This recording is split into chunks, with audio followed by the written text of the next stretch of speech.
উনি যেদিন পালিয়ে গেছেন সংবিধানে লেখা ছিল আমি পালিয়ে যেতে পারবো, দেন ফুল স্টপ। ওই সংবিধান ওখানে স্টপ হয়ে গেছে।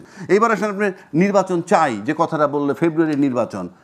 আপনি এই যে দেখেন নির্বাচনের প্রক্রিয়া, আজকে তো সব ঠিক আছে। ইউনূস সাহেব কী করছেন, একটা চিঠি দিয়ে দিচ্ছেন নির্বাচন কমিশনরে যে তুমি নির্বাচন করো। উনি কি বলছেন, পিআর পদ্ধতি সংবিধানে নাই, কেউ জানতে চায় নাই। নাম্বার ওয়ান, কেউ জানতে চায় নাই, কারণ সংবিধানে বলাই নেই কোন পদ্ধতিতে নির্বাচন হবে। নির্বাচন হচ্ছে একটা ট্রেডিশনাল পদ্ধতিতে। আপনি বললেন পিআর পদ্ধতিতে নির্বাচন সংবিধানে নাই, এক। দুই, সংবিধান মোতাবেক নির্বাচন হবে। কোন সংবিধান মোতাবেক? কোন সংবিধান মোতাবেক নির্বাচন হচ্ছে? এই যে নির্বাচনটা হতে যাচ্ছে কোন সংবিধান মোতাবেক? এখনো পর্যন্ত একটা সংবিধানই আমাদের। কোনটা বলেন আপনি? আমার সংবিধান। কত? 72 এর সংবিধান। 72 সংবিধান। 72 সংবিধানে কি বলা আছে?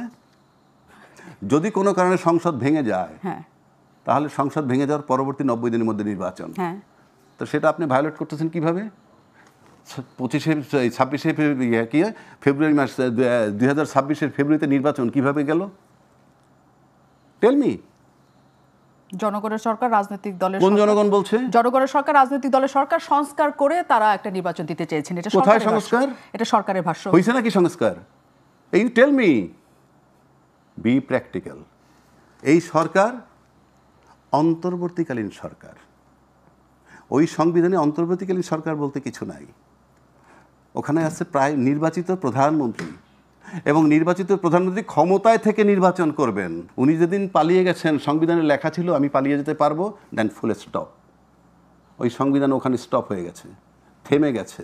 বিলুপ্ত হয়েছে কিনা সেকেন্ড কোশ্চেন। শেখ হাসিনা পালিয়ে যাওয়ার মাধ্যমে সংবিধান স্টপ হয়ে যায় কিভাবে? বলছি শুনেন, না শুনলে তো হবে না।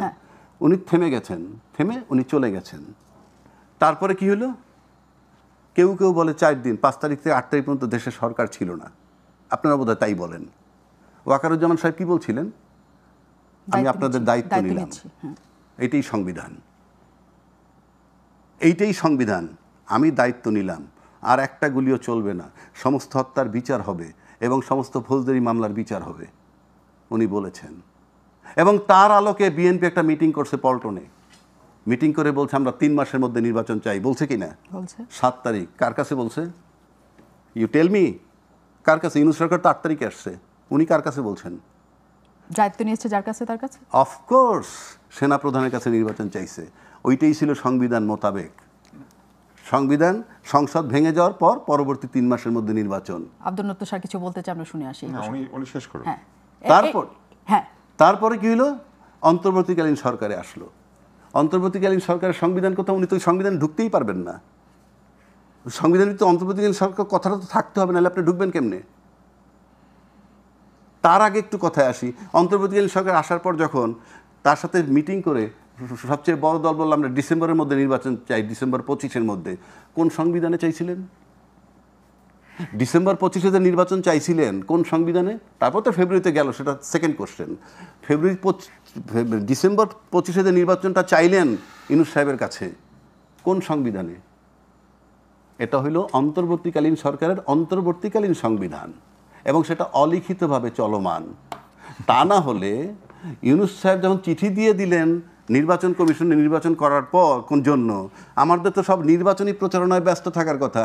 এখনও কেন ঐক্যমত্যের কমিশন, এখনও কেন তো সংস্কার নিয়ে আলাপ হচ্ছে, কারণটা কি?